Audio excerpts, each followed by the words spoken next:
So first time experiencing the 570S in a more real-world situation, unlike on the racetrack. This is similarly to living with one, essentially. The nice test drive here Mclaren is offering in Monterey for Car Week. Letting it shift itself right now. That 7-speed dual clutch is pretty fast. This is essentially a 911 Turbo S, Audi R8 V10, that level of competitor, the entry-level supercar. And it provides a ton of performance. Essentially the same engine, that 3.8 liter twin turbo V8 as the 12C and the 650S, tuned to a different horsepower output level, 562 horsepower. But man, that 7-speed dual clutch and the carbon fiber tub, same as the higher level cars. It is light and it's fast. Rear-wheel drive only. The biggest difference between the 570S and the 570GT, the GT is the latest vehicle now that we make. Fundamentally, they're very, very similar to each other. It's still the same 3.8 litre V8 twin turbocharged engine. 0 to 60 is 3.4 seconds. Still a top speed of 204 miles an hour. The biggest difference between the two is it's still got the, let's say, the supercar performance in the GT. However, behind us, we've got luggage space. Yep. We've got the glass hatch that opens up to the sides. You can get overnight bags in there or suit bags or anything like that. Also, as standard, it doesn't come with a sports exhaust, so it's a little quieter. Okay. So if you're on a long journey, you don't get the exhaust resonating through. Sure. Steel brakes are standard, so carbon ceramics are standard on the 570S. Yep. And then inside the seats are a little more cushiony as well. Yeah, no, if nice. you look up into the roof, we've got the glass moon roof as well. It's a solid roof when you're on the 570S. The front and rear are 15% and 10% lighter in terms of the suspension, right. And got a little bit lighter, slower steering rack on the GT. Correct. The 570. Yes, yeah. The section we're sat in right now, the carbon fiber monocell, still the same. Yep. Extremely lightweight. It's like 154 pounds. Very low down to the ground as well, so very low center of gravity. Extremely strong. So the 3.4 seconds to 60, is this significantly heavier than the 570, or is it because it comes with different tires, right? Quieter tires on this versus... Well, I think it's a mixture of a couple of things. It's a mixture of a little bit, it's got a little bit more added weight in there because it's got the rear hatch, yep. It's got the seats, and also as well because it's got the rear hatch, the aerodynamics play a certain effect in there as well. Sure.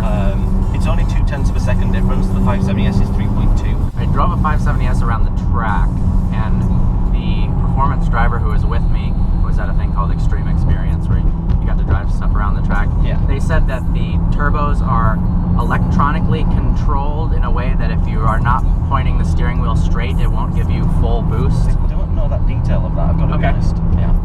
Noticed on the racetrack, actually, we were driving, what we were told was that the turbos, they electronically limit, so you don't get full boost until the steering wheel is pointed straight. Do you know if that's true or not? It is. Yeah. So it actually felt like really bad lag going around the corner, trying to give it more gas. But then as soon as you are back on the straight and the power comes in, it is so shockingly fast. This is a great road too, holy crap.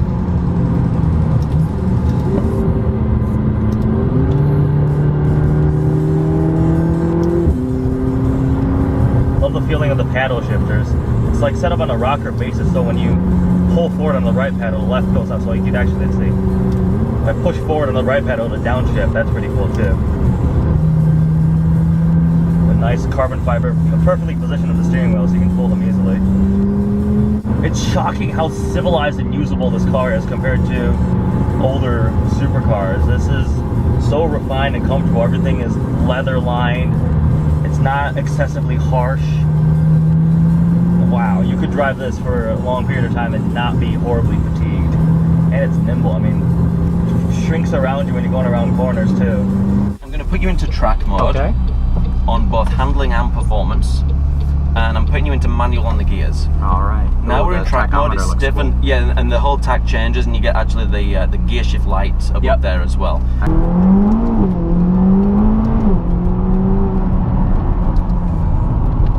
Feels very nice in the corners. The initial turn into the corners is super precise, super sharp. Yeah. I don't really think you miss that. The fact that this has a softer and less direct steering than the 70S, it doesn't really feel noticeable. from a non-track driver's perspective. No, absolutely. Yeah. And so this car starts at what? Just over 210,000? just over 200. It's about Okay. 201. Yeah, sure. And then the S, the 570S, is about 185. This car slots in what McLaren calls the Sport Series, below the 650S, 675 level, and obviously far below the P1 level. But it's their attempt to finally make an entry-level car that falls below that 200K starting price range. I definitely personally really want one of these. I can see myself getting one within maybe the next 2 years. It's a great car because you can use it. It's very practical. The big front boot is way larger than the Lamborghinis have because it's rear-wheel drive. There's not, that space isn't taken up there. Really comfortable two-seater car. I mean, man, I could really see myself taking this on a road trip. I like how for the climate control it shows a guy with a racing helmet on it. So powertrain and track mode changes throttle, transmission, and is that pretty much it? That's it. Okay. The handling, the steering, and suspension. I see. Okay.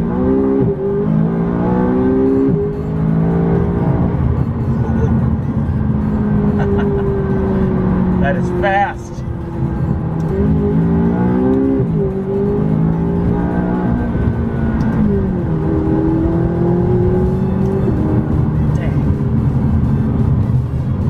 You driven a 650? Yes, I have. How does, because obviously there's a huge price difference, the suspension is better in the 650S, but how do you think this compares to that? Like, Well, on the normal public street roads, yes.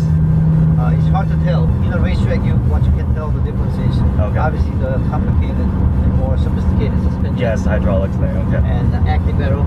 Okay, And, yeah, that's a big difference there. Your spoiler that can control braking. And Okay. more stability and Yeah. stability. And the power, it generates power. Uh-huh. 650 instantly creates the power. Okay. Sometimes it's not controllable. I see. If you're not professional. Okay.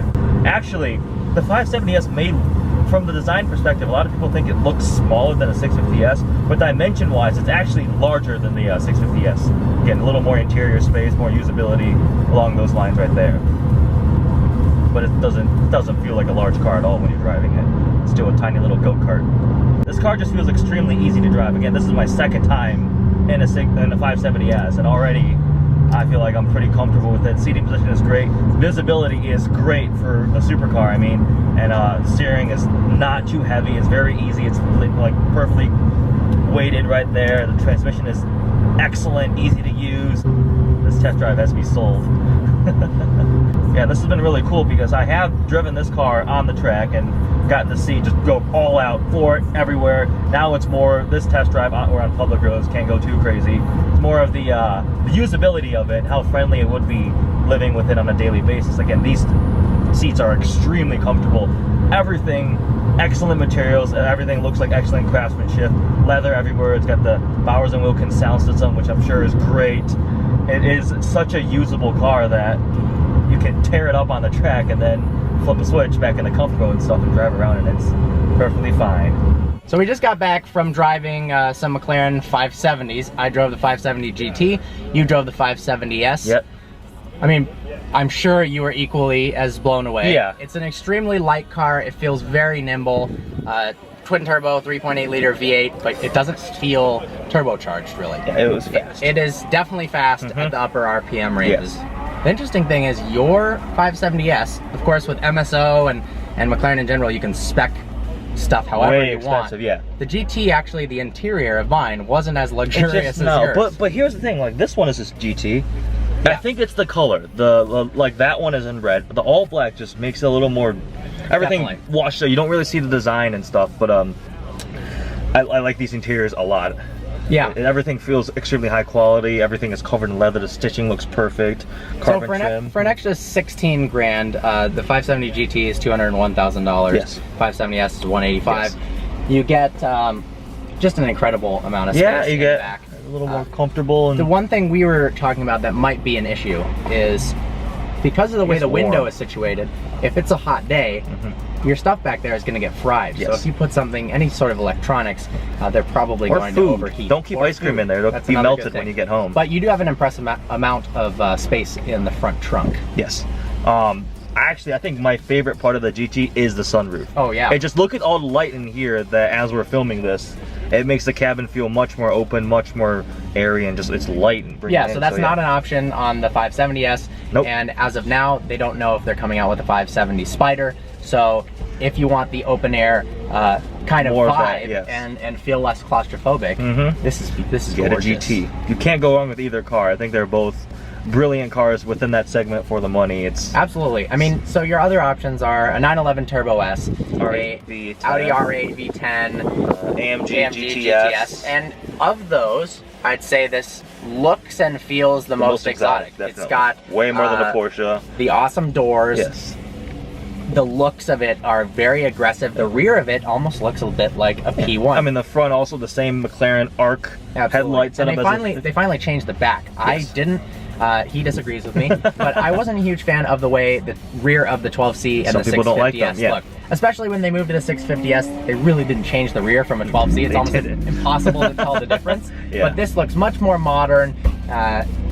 It's a very attractive car. The interior is super nice. Look as well. at- It's draped in leather. The Bowers and Wilkins sound system. We got little speakers up there. This is a little tweeter in the middle. That's awesome. It shifts so quickly. It I like, shifts very and the quickly. click is such a satisfying noise every time you All of the pull it. components in the McLaren feel really high quality. Definitely. I mean, changing the track mode or just the volume controls, everything. Everything is. Yeah. They didn't cut any corners. Even to though it's make the baby their McLaren. lower end Yeah. car. I mean, Overall- this is the Sport Series with the 570S and not the GT, Super but Series. does not mean that it is any less awesome. Yes. So, thanks to McLaren for inviting us out here Absolutely. to experience the vehicles. You got a test drive. You're gonna check out their entire facility here, and excited to someday become a McLaren owner. Hopefully soon. I'm sure you will. It's just not even a question. Yeah. So I hope you enjoyed this video. Like always, please browse our channel and subscribe. Look forward to seeing you. Like next gravity. video.